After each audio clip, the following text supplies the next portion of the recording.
ici pour parler de ton premier long métrage qui s'intitule Break. Comme son nom l'indique, on va parler de danse, mais pas que de danse, j'imagine. Est-ce qu'il y a une trame de fond derrière tout ça ?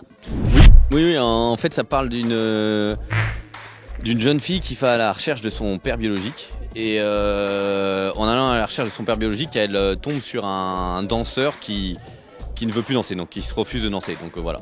Donc c'est plus dense que la danse. C'est plus dense que la danse, exactement. C'est un film sur la quelle identité, principalement par rapport à cette fille qui va à la recherche de son père. Et après, autour de ça, il y a l'univers de la danse. Mais comme tous les films, entre guillemets, sportifs, les films de boxe, par exemple, Creed, c'est une quête d'identité. C'est Rocky aussi, il y a des quêtes partout. Et après, il y a des fonds de dépassement de soi, en fait. Voilà. Donc, j'avais une petite question aussi. Est-ce que tu as voulu casser les clichés ? Parce que c'est vrai que là, dans cet univers, dans la bande-annonce telle qu'elle nous est révélée, on voit donc finalement, si je résume, un blanc qui break, qui vit dans les quartiers, une maghrébine qui sort du Paris chic. Est-ce que ça, c'était une volonté de ta part ou ça s'est présenté comme ça ? Comment dire ? Non, ça s'est présenté comme ça en fait, parce que c'est une métisse, donc qui va à la recherche de son père biologique. Mais en vrai, en même temps, voilà, il y a tout ça qui se passe et ce que tu me dis, ça me fait plaisir. C'est que ça, c'est pas forcément une volonté, mais quand on me le fait remarquer, ça me fait kiffer. Parce que ta référence, c'est quand même la haine, tu aimes le cinéma engagé. Exactement. J'aime le cinéma engagé, mais j'aime le cinéma engagé divertissant. Voilà. Et dans mon long métrage, ça reste comme ça. C'est-à-dire, il y a quand même un fond et où on essaie de casser un peu des barrières et en même temps. Moi, je viens de la danse hip-hop, je viens de banlieue et de montrer que chez nous, en banlieue, et je n'arrête pas de dire dans mon intention de réal, c'était en gros, à Paris, les décors sont beaux, mais les gens sont chiants. En banlieue, les décors sont moches, mais les gens sont mortels, hyper beaux. Donc voilà, c'est un peu ça que je voulais faire dans mon film, c'est-à-dire que montrer que chez nous, en banlieue, il y a de la beauté, on a envie de créer, on a envie de tout défoncer, on a envie voilà, il y a une vraie impulsion, il y a une énergie, il y a tout. Après, tu vas te prendre plein de portes dans la gueule, tu vas te prendre des gifs, tu vas prendre machin, mais tu te relèves. Mais dans mon film, même il le dit au bout d'un moment, il y a une phrase qui dit l'important, c'est pas le nombre de fois où tu tombes, c'est le nombre de fois où tu te relèves. Le plus dur, c'est pas la chute, c'est l'atterrissage. Exactement. On retrouve cette fameuse référence à la haine. Exactement. Voilà, mais moi j'étais biberonné à la haine. Alors tu parlais de divertissement, je te propose qu'on regarde tout de suite le pitch de la Giftoire. Dans Break, nous rencontrons Lucie, une jeune femme en pleine préparation d'un concours de danse. Son originalité, la danse aérienne. Mais une chute accidentelle va la faire redescendre sur Terre et passer plusieurs semaines en convalescence à l'hôpital. Dans un semi-coma, il lui semble apercevoir une figure familière, ce père biologique qu'elle n'a jamais connu. À sa sortie, elle part à sa recherche et ses pas la mèneront en Seine-Saint-Denis, où elle fera la connaissance de Vincent, un b-boy danseur hip-hop d'exception qui ne pratique plus son art qu'à l'abri des regards. Impressionnée, elle lui demande de l'initier à ce nouveau monde qui s'ouvre devant elle. Et poussée par Malik, le meilleur ami de Vincent, celui-ci finit par accepter. De défis en battle de vrise, en coupole de spin, en 99, Lucie redécouvre la danse et sera peut-être même capable d'aider Vincent à la vivre au grand jour. Bon, en tout cas, ça donne très envie de le voir avec un très beau casting. Alors justement, parlons du casting. Pourquoi tu as choisi ces comédiens ?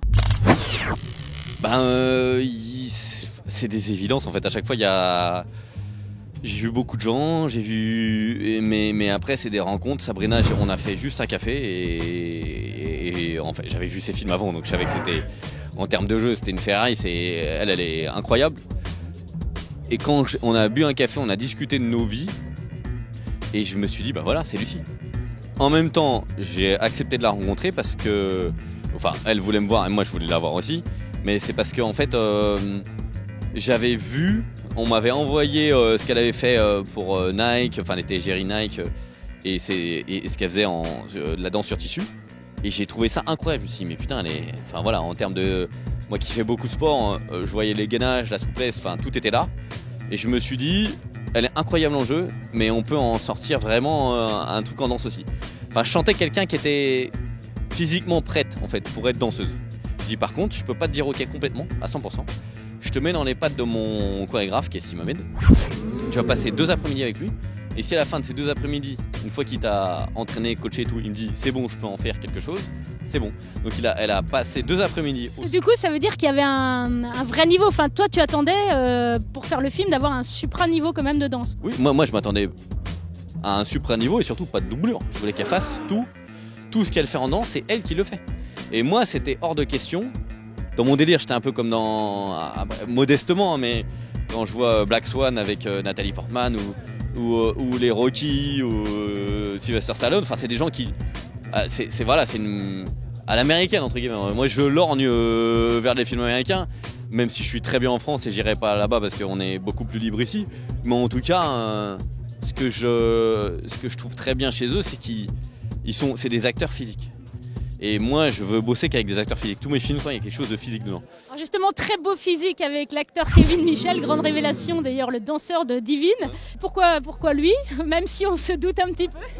Kevin, pourquoi lui? Parce qu'il était dans Divine. En fait, c'est le chorégraphe donc, qui a testé déjà Sabrina en danse. Et il m'a dit, il faut que tu viennes voir mon pote. En fait, c'est un peu comme des frangins, vraiment, ils se connaissent depuis longtemps.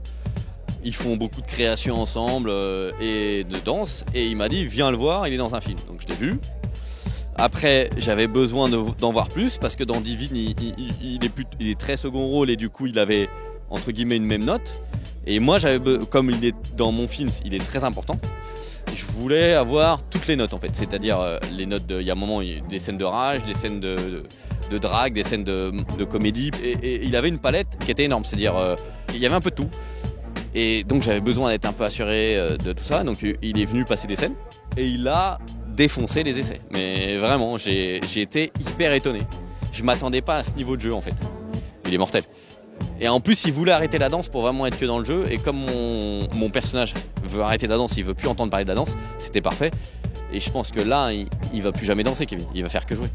Alors on parlait des acteurs, il y a aussi Slimane. Et dans la bande-annonce, justement, on entend un titre, il me semble un titre inédit. Oui, c'est un titre inédit. C'est un titre inédit et c'est même un je peux pas tout spoiler, mais c'est un... Si. Non. C'est un titre qui est dans l'ADN du film. Ça s'appelle comment le titre? Vivre. Voilà.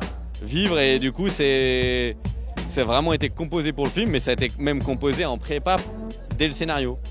Parce que ce titre-là, il fait avancer l'histoire. Il est vraiment dans l'ADN du film. Il est temps de tourner la page et de fermer le livre, de sortir de ta cage pour essayer de vivre. Il est temps de tourner la page et de fermer le livre, oublier ta rage,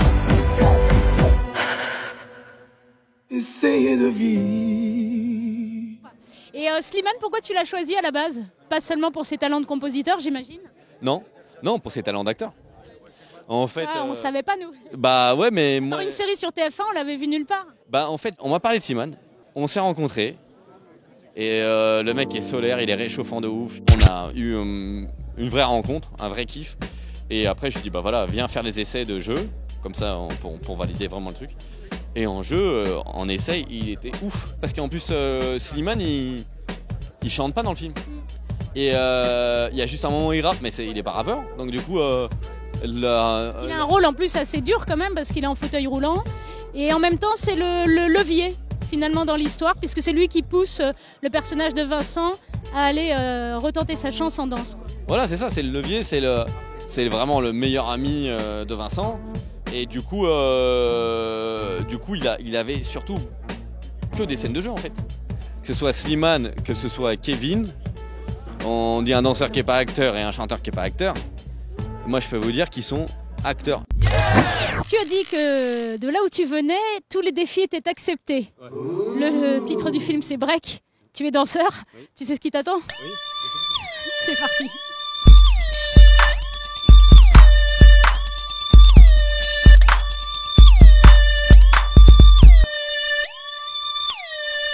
Wow.